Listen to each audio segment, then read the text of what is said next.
guys, இப்போ இந்த வீடியோவில் நம்ம லாஸ்ட் வீடியோவில் பார்த்த மாதிரி செலக்ட் பண்ண கற்றுக்கிட்டோம் கரெக்டாக.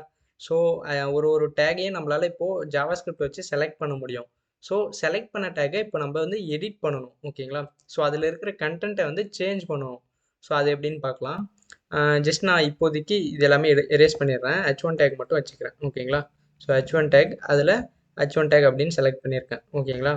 இப்போது h1 டாட் டெக்ஸ்ட் கண்டென்ட் அப்படின்னு ஒரு விஷயம் இருக்குது. இல்லை அப்படின்னா இன்னர் HTML, ஓகேங்களா. HTML ஈக்குவல் டு, ஸோ இதில் நான் என்ன போடுறேன் அப்படின்னா டாம் அப்படின்னு போட்டுக்கிறேன், ஓகேங்களா. டாம் அப்படின்னு போட்டு என்டர் கொடுக்குறேன். ஸோ இப்போ பார்ப்போம், ரன் பண்ணி பார்ப்போம்.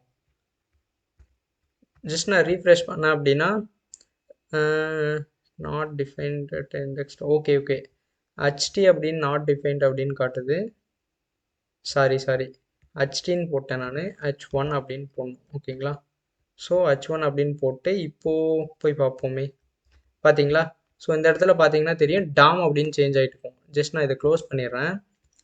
க்ளோஸ் பண்ணிவிட்டு இதை நான் எடுத்துடுறேன், ரிமூவ் பண்ணிடுறேன். ஸோ கமெண்ட் பண்ணிவிட்டு இப்போ பார்த்தீங்க அப்படின்னா ஹலோ வேர்ல்டு அப்படின்னு காட்டுது. 1 செகண்ட் இப்படி போட்டுக்கிறேன். ஸோ எனக்கு இது வேணும், ஓகே. இப்போது லைவாகவே நம்ம பார்ப்போம், ஓகேங்களா. இப்போ பார்த்தீங்கன்னா தெரியும் ஹலோ வேர்ல்டு அப்படின்னு h1 டேக் இருக்குது. ஸோ அதனால் இங்கே ஹலோ வேர்ல்டு பிரிண்ட் ஆகிருக்கு, ஓகேவா. இப்போ நான் என்ன பண்ணுறேன் அப்படின்னா இதை ஃபுல்லாக எடுத்துட்டு ஸோ இந்த h1 டேக் வந்து இந்த h1 டேக்கா. ஸோ இதுதான் அதோட h1 டேக். நான் என்ன பண்ணுறேன்னா document dot get element ID வச்சு இதுக்கான ஐடி நேம் இருக்கு இல்லையா, h1 டேக் அப்படின்றது. ஸோ அதை வச்சு செலக்ட் பண்ணிக்கிறேன்.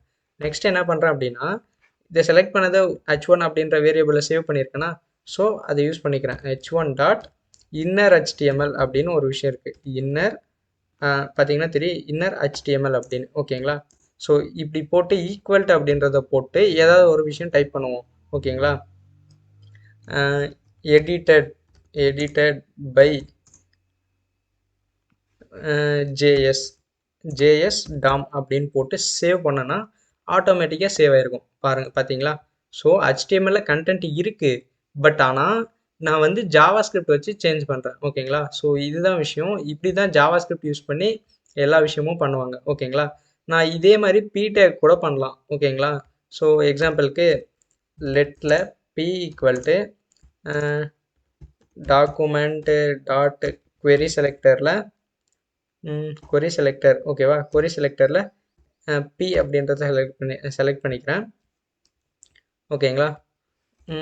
இப்போது just p dot text content அப்படின்னு ஒரு விஷயம் இருக்குது. So text content equal to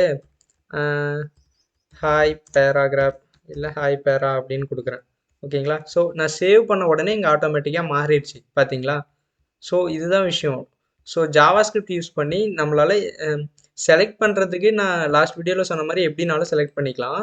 but அதில் இருக்கிற கண்டென்ட்டை வந்து எடிட் பண்ணணும் அப்படின்னா இந்த மெத்தட் தான், டெக்ஸ்ட் கண்டென்ட் இன்னர் HTML இந்த 2 விஷயம் யூஸ் பண்ணி நம்மளால் இருக்கிற கண்டென்ட்டை வந்து எடிட் பண்ணிக்க முடியும், ஓகேங்களா.